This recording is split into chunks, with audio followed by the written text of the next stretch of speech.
I'm encouraging my followers to make pick crew accounts and infiltrate genderqueer Twitter. No, just use a random one. But the more diverse, the better. Like, make it like a black butch lesbian. It's funny to me because a lot of people on the left are waking up to the fact that KEFFALS is awful.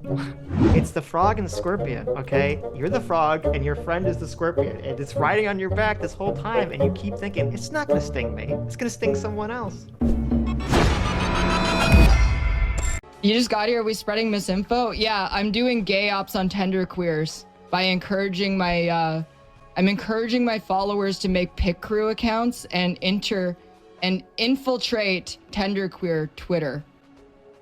Because once they catch wind of the plan that we're using pick crews to infiltrate genderqueer Twitter, they're going to all become incredibly suspicious of pick crews and they will eat each other alive. Does it matter which pick? You like this? This was during Black History Month. Oh, it was?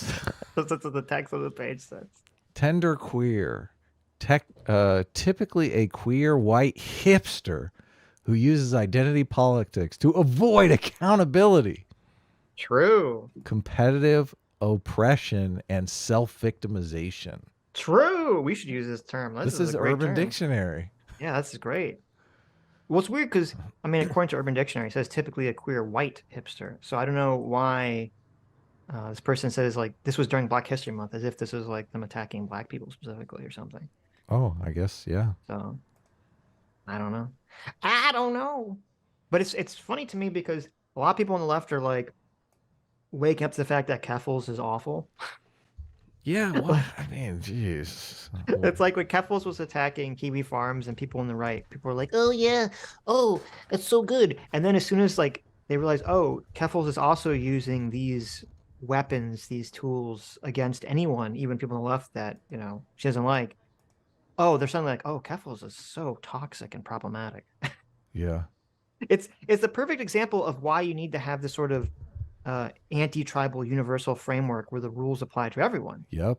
Because, you know, this is what I've said like a million times. And I said this about like people who are either cheaters in relationships or just people that like scammers.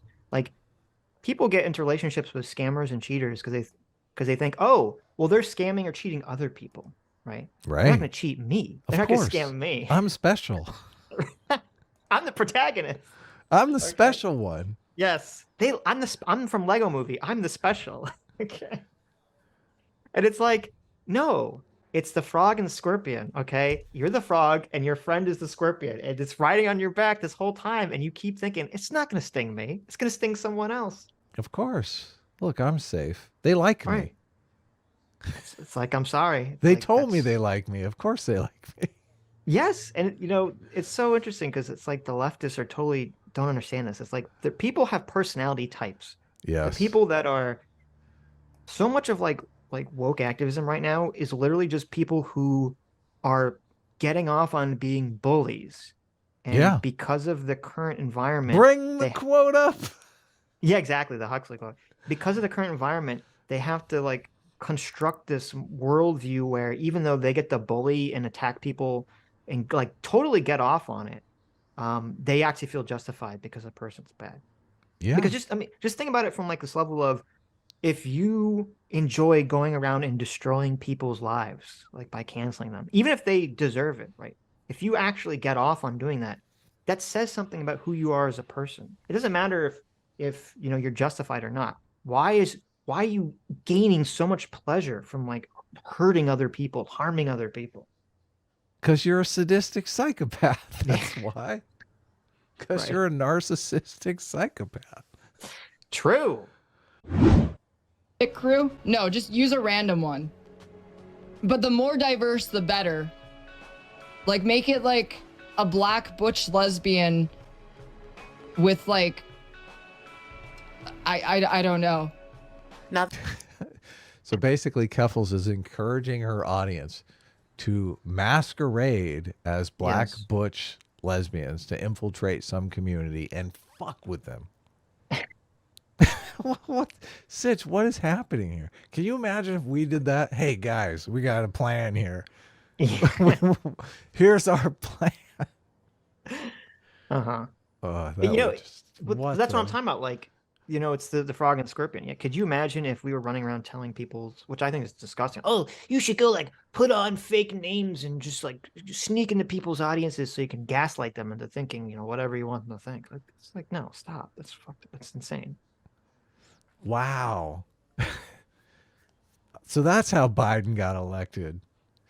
Now that we're caught up on terms, let's dive into this complex.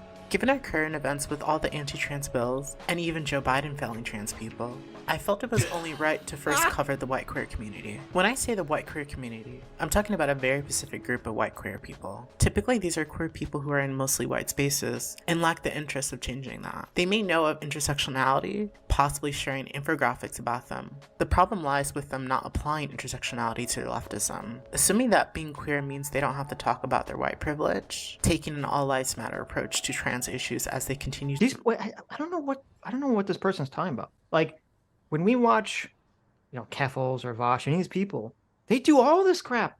They're all super like into the oppression hierarchy like 90% of the time. Like, I'm sure you could pick out the 10% of the time that they don't give into like the woke intersectionality BS, but 90% of the time they do. So I guess it's like, unless they do it 100% of the time, it's not good enough, essentially, for the cause, right? Yeah, they definitely pay attention to everybody's traits. Obviously. Yes. They all Yes. say, I have a huge trans audience, or all my audience is gay, or I don't know about the color thing though. I don't know if, Well, no. Mm-hmm.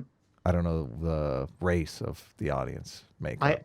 I think what happens is, and I think this is why I love this video, because there's so many like unintentional grains of truth that this video accidentally exposes, which is something that we've been saying for a long time, which is that a lot of people on the left, they only use intersectionality and all these things as weapons to attack other people. So you could have someone like Vosh or KEFFALS or whatever. Like, if they're attacking someone on the right, they'll use every intersectional gun and bullet in their arsenal to attack, this person on the right, or even though someone on the center, and say like, oh, look, this person's racist, this person's sexist, this person's bigoted, they're not taking this intersectionality approach, blah, blah, blah, blah, blah. But then if someone attacks them using the same tools, suddenly they don't care about any of that stuff anymore. Like, it all goes out the window. Right. So it does show that so much of this stuff is just it's only used, consequentially, right? And pragmatically. It's not really from an ideological basis for a lot of these people. Hi, you just listened to a clip from the Sitch and Adams show. If you like what you heard, you can listen to our live show right here on this channel on Sunday, starting at 1 p.m. Pacific, 4 p.m. Eastern. And if you want, you can super chat us. We read $20 and up super chats on the show, and then do a follow-up stream on the following Tuesday where we read the rest of the unread super chats and interact with fans of the show. Subscribe to this channel right here to listen to the live show or to listen to more of our awesome clips.